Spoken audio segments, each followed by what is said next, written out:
एक गांव था, नाम था ढोलकपुर। बड़ा ही शांत और सुंदर गांव था। लोग हमेशा खुशी से झूमते थे क्योंकि उस गांव में रहता था महाराज रायस्टार, जो अपने गांव के लिए एक शेर था, जो कभी अपने लोगों के साथ गलत होने नहीं देता था। लेकिन उस गांव में छुपा था एक डरावना राज, एक राज जो सबके दिल में था पर जुबान पे नहीं।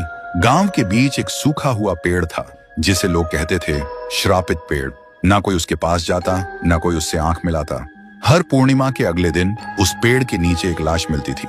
लोग कहते, रात में कोई आता है और लाश छोड़ जाता है, लेकिन कभी किसी ने कुछ देखा नहीं, और देखता भी कैसे। जो देखता वो अगले दिन पेड़ के नीचे होता था। एक दिन रायस्टार ने ठान लिया, बस अब और नहीं, इस राज का अंत मैं ही करूंगा, क्योंकि ढोलकपुर का नाम मिट्टी में मिल रहा था।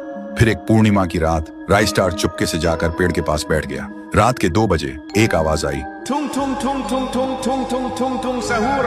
और फिर वो पेड़ भूत में बदल गया। वो भूत कुछ अजीब सा था, एक भयानक शैतानी हंसी वाला चेहरा, आंखें बड़ी बड़ी। वो पेड़ चल के एक घर के गेट को जोर जोर से खटखटाने लगता है। तभी एक आदमी डर के मारे आवाज सुन के बाहर निकलता है। वो भूत अपने लकड़ी जैसे हाथ से एक ऐसा थप्पड़ मारता कि उसकी सांस वहीं थम जाती है, और उसी जगह उस लाश को ले जाता है और वापस फिर से पेड़ बन जाता था। देखते ही रायस्टार का दिल कांप जाता है, पर वो कुछ बोलता नहीं।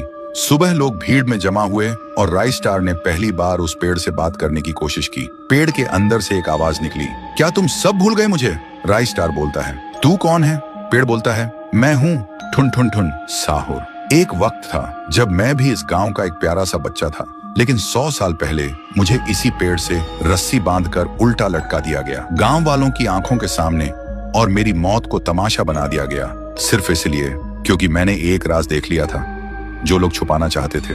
और उसी पल से मेरी रूह इस पेड़ से जुड़ गई। उस दिन से मैं इंसान नहीं, एक सज्जा बन गया, और हर पूर्णिमा में एक राजदार को चुनता हूँ और फिर उसे उसकी खामोशी का हिसाब देता हूँ। रायस्टार बोलता है, लेकिन अब तो वो लोग मर चुके हैं ना, जो तेरा कसूरवार थे। अब तू मासूम लोगों को क्यों मार रहा है? पेड़ कुछ देर चुप रहता है, फिर बोलता है, ठीक है, बस एक बार मुझे याद करो, एक दिया जला दो, फिर मैं कभी किसी को नहीं मारूंगा। फिर रात में सब लोग आते हैं, एक एक दिया जलाते हैं, और तभी पेड़ अपने आप से आग पकड़ लेता है, और आखिर में मुक्ति मिलती ठुन ठुन ठुन साहुर को।